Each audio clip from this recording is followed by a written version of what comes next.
Hey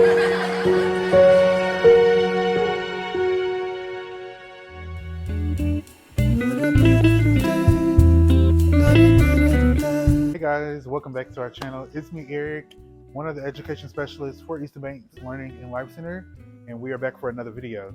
Today's video won't be long. We're just going to be discussing the different tomatoes and peppers that we are about to start right now. Some of these peppers are new to us, and some of these tomatoes are new, but most of them we've grown last year and previous years. Before we get into today's video, make sure to like, subscribe, comment, and share, and don't forget to click the notification bell to be notified of when we drop new videos, which is every single week. Some of the peppers and tomatoes we didn't bring with us today, but I'll be sure before the end of the video to put down on the screen the peppers and tomatoes that are new to us that we will be trying out for the first time this spring and summer. Okay, so to start off, we are going again to do bell peppers, the not southern, but California Wonder bell peppers. Those did very well in the buckets. You see a white and blue bucket right there. Those peppers did so well once we pulled them from the in-ground beds and put them in their own buckets. Once we transitioned them into their own buckets, that's when they took off. And they took off. We transplanted them around, I'll say late August, because that's when the heat was really kind of dwindling away and it was getting a little cooler. It was still hot, mind you. Don't get me wrong, it was still hot, but it wasn't as hot as like July and June. So as soon as we put them in their own buckets with some extra compost, they started producing out of this world. We harvested a large amount from the pots instead of the in-ground. So at this point, we will still grow peppers in the ground, but majority of the peppers that we grow in this garden will be in pots, as they like to like it better than the in-ground areas. We're gonna be trying out this orange sun bell pepper as well. I don't think we grew that 2022. I don't think we grew that last year. And we have a few more serrano chili pepper seeds. All of the peppers and tomatoes in today's video, we will do our best to save seed from the fruits that grow, because these are the last seeds that we have of these varieties. So we don't want to miss out on growing them in the future. That's kind of what happened we had the Thai chili pepper, and those grew so well here in the garden, but I forgot to save seed for them. And so we don't have that variety in our seed catalog anymore. So that's why it's so important to grow your own seed.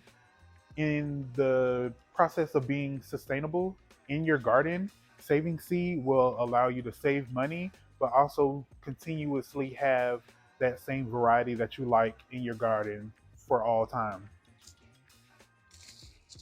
And then we have a long, thin,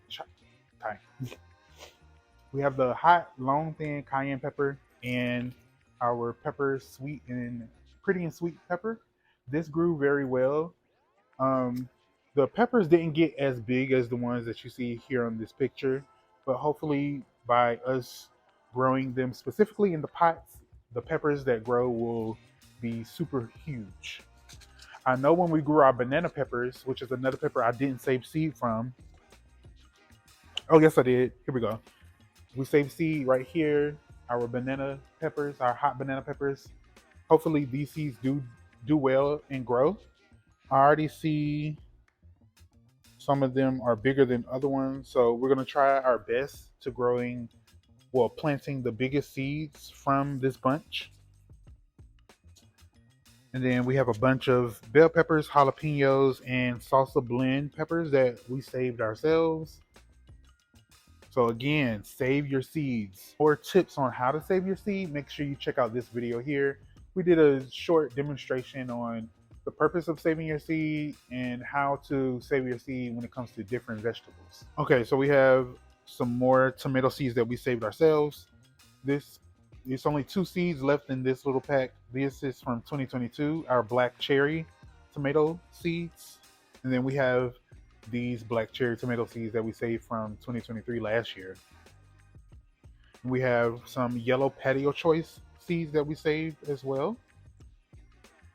And then this new packet of large cherry tomatoes. We have a packet of Brandywine tomatoes. We're gonna start these especially today because um, Brandywines, even though they grow very well for like the first few weeks, Brandywine tomatoes are very susceptible to disease and to pests. So we want to get those started as soon as we can. And once the last frost happens and we're clear to transplant all of our peppers and tomatoes, we're going to do so. And the Brandywine are going to be the first tomatoes that go out into the garden. And then we have some more cherry tomatoes. These are Garden's Delight tomatoes. We have 4th of July tomatoes.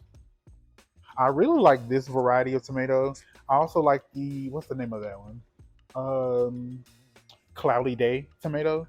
Those are just like these. They're very plump, juicy. They grow very well on the vine like that. They have multiple flowers on one vine, and they just grow very well. Again, I forgot to save the seeds from the Cloudy Day tomatoes that we grew back in 2022. So I'm just gonna have to purchase another if I can find it. I've never, that was the first time I saw a Cloudy Day variety of tomato. And ever since 2022, I haven't really seen that variety sold in the stores. We purchased it from Lowe's, so I don't know if Lowe's still carries that variety or not. So we're just gonna have to do our research and find out. Oh, oh wow! I didn't think we had any more San Marzano tomatoes. We have just a few seeds left. I'm so excited. These are such a great tomato for creating paste or sauces, and we had a few left over when it came. I think it was like August 2022. We had extra San Marzano tomatoes that I took home, and I created my own pasta sauce, and it was so delicious. So I can't wait to grow more of those, so I can take a few extra home myself. And then we have the Homestead tomato and the Early Girl hybrid tomato. So this one grew fairly well. And it comes in a wax coating. I'm guessing because the seeds are very small, smaller than a traditional tomato seed.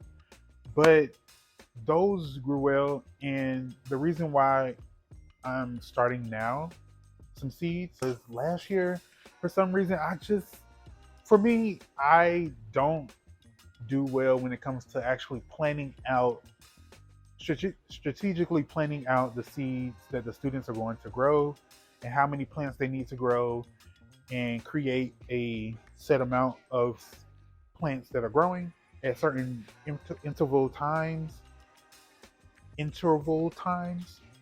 which allows you to like plan out 1 week, let 3 weeks go by, and then plant out another group of plants that are ready to go out into the garden so that you can continuously have plants going out into the garden and produce being harvested, plants dying, and then replacing those dead plants with plants that are, newly grown from your greenhouse. So I don't really do a great job at that. This year's goal for myself as an instructor, as an educator, is to really hone in on my skills in terms of planning out how many plants need to be grown at what time, and so we can easily transition them in and out of the garden as we harvest and rip out old plants. So this year I'm going to do my best to actually achieve that goal and make sure that we don't end up with the situation that happened last year. Last year we had a lot. When I say a lot, too many to count. Tomato plants that we just didn't have enough time to get out into the garden. So they were in these little pots, and they were growing gradually, and it came to a point where we had at least 30 tomatoes that were root bound, and you could tell that They were root bound because they just didn't have that, that exuberant nature that, newly grown plants have.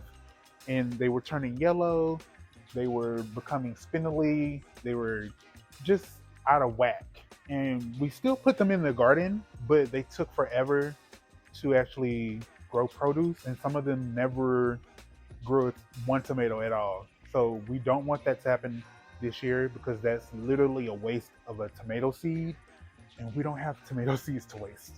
Okay, those are the tomatoes and peppers that we are going to be growing this year.